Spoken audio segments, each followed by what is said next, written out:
Traversons l'Atlantique, si vous le voulez bien, aux États-Unis d'Amérique. Bernie Sanders, le socialiste, fait désormais figure de favori des primaires démocrates. Il a rassemblé le plus grand nombre de voix dans l'Iowa, dans le New Hampshire et le Nevada. Cette course en tête a fait exploser au grand jour la fracture au sein du parti, au sein des démocrates, entre les socialistes d'un côté et les tenants d'un discours plus au centre qui voudrait rassembler largement face à Trump. Christophe De Voogd, est-ce que selon vous, Donald Trump considère aujourd'hui que Bernie Sanders est un candidat sérieux? Écoutez, je vais être un peu rapide sur ce sujet parce que justement, il y a des vrais spécialistes sur ce sujet. Non, vraiment, moi je ne suis pas un grand spécialiste des États-Unis. Je pense que le match Sanders-Trump, alors on dit que Trump le souhaite. Je ne sais pas si c'est une posture ou si c'est une véritable conviction de Trump. En tout cas, moi, il me paraît ouvert, ce match Sanders-Trump, et pour des raisons que d'autres peuvent analyser. La question que moi je pose, c'est est-ce que ce match aura lieu ? Je n'en suis pas sûr, parce que je ne pense pas que le Parti démocrate soit ravi de la montée de Sanders, que les candidatures modérées, mises bout à bout, représentent beaucoup, et que je vois mal Sanders, mais je peux me tromper, obtenir une majorité des délégués. Une majorité absolue. Mathieu Souquier, effectivement, les démocrates ne sont pas très à l'aise avec Bernie Sanders. Est-ce que vous pensez qu'ils vont tout faire pour l'en empêcher? Il n'y a pas qu'avec Bernie Sanders. Ce qui est sûr, c'est que Trump est en position favorable. Pour l'instant, il est en position favorable. Il y a, en 2016, l'élection de Trump paraissait quelque chose de tout à fait baroque, une chose d'ailleurs à laquelle personne n'a cru, y compris dans les quelques heures qui ont suivi le scrutin, c'est-à-dire que personne ne l'avait vu venir, et une fois la nouvelle confirmée, le monde entier, l'opinion internationale a été sidérée par cela. Aujourd'hui, quand même, sa réélection paraît assez probable. Assez probable. Voilà, mais c'est pas...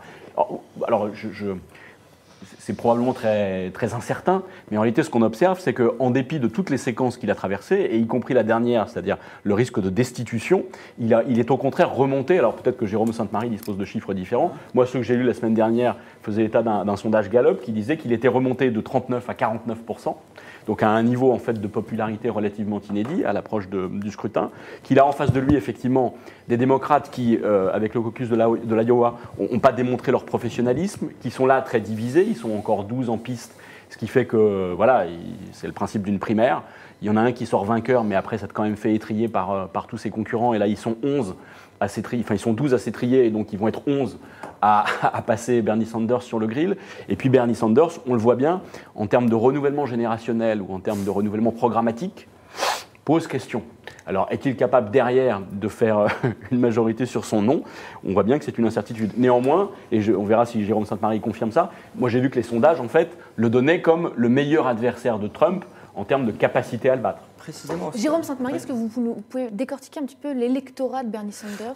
Il se décrit, lui, comme le seul capable de galvaniser les jeunes, les minorités, les ouvriers. Alors la première chose, c'est qu'effectivement, je suis allé voir les sondages. Je ne suis pas très bien à l'élection présidentielle cette année, mais la primaire. Mais là, je suis tombé sur un site où effectivement, il y a tous les sondages qui sont publiés. Je vais prendre uniquement les 6 derniers sondages qui ont été faits au mois de février. Ils donnent tous Bernie Sanders devant de Trump.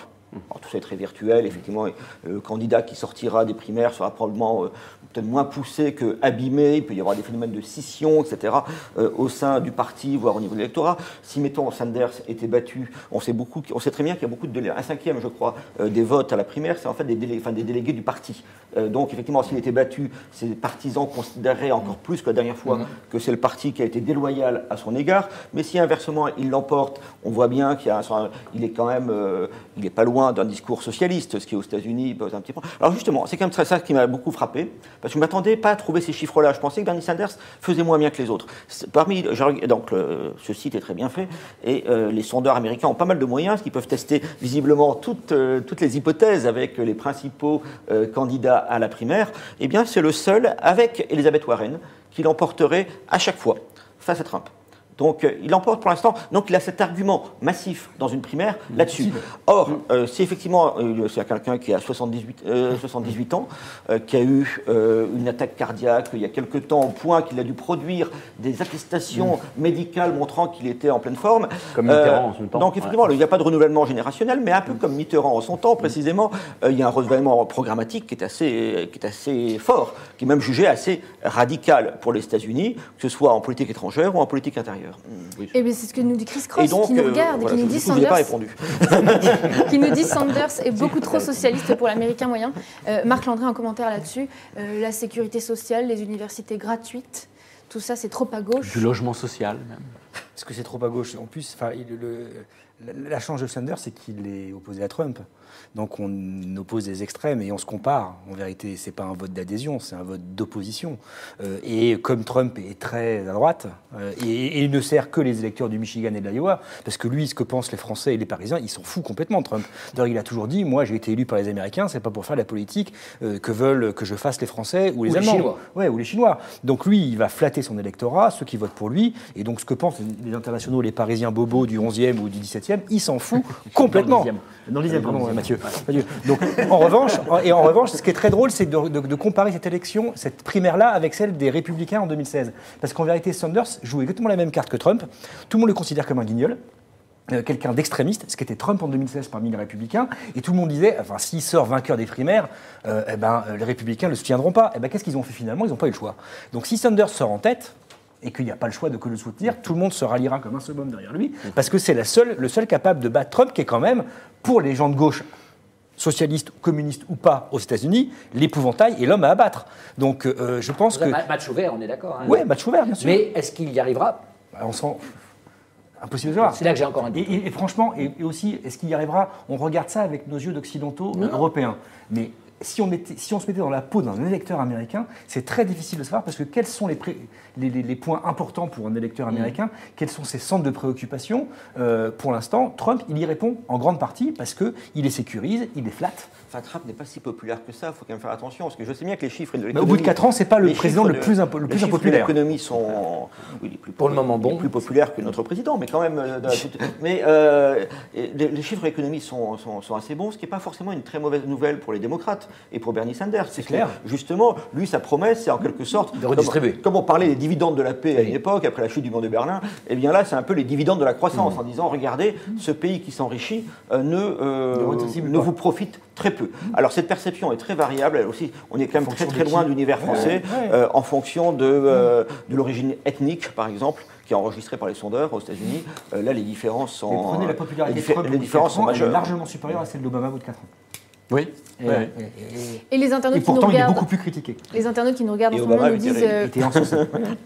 on leur posait la question, Bernie Sanders peut-il battre Donald Trump aux élections présidentielles? Et ils nous disent non, à 70%. Citoyen payeur, nous dit Sanders, est un has-been. Il faudrait une autre pointure face à Trump. Claudius Azut, on observe surtout que l'électorat américain devient de plus en plus flottant. Et Babineau conclut, les pro-Trump sont ravis d'une candidature de Bernie Sanders. Un dernier mot, Mathieu Souquier. J'ironisais sur le renouvellement programmatique quand j'entends le commentaire sur Sanders, c'est un ringard. Alors, ce qu'il propose, c'est-à-dire une autre politique fiscale pour faire davantage de redistribution, de la couverture santé, des universités gratuites, du logement social, ça correspond globalement à par exemple, ce qu'un pays européen moyen est susceptible de faire en réalité. Le socialisme, c'est en fait de la social-démocratie relativement... Oui, mais là-bas, ça serait assez étonnant. Ah, mais pour là-bas, finalement, c'est très différent. Il est l'heure de rendre... Et c'est eux qui votent. Il faut le rappeler. Malheureusement. Il est l'heure de nous quitter. Merci infiniment d'avoir débattu sur ce Merci plateau ce beaucoup. soir. Merci infiniment aux internautes de nous avoir suivis. Et on se retrouve demain pour la dernière émission de la semaine.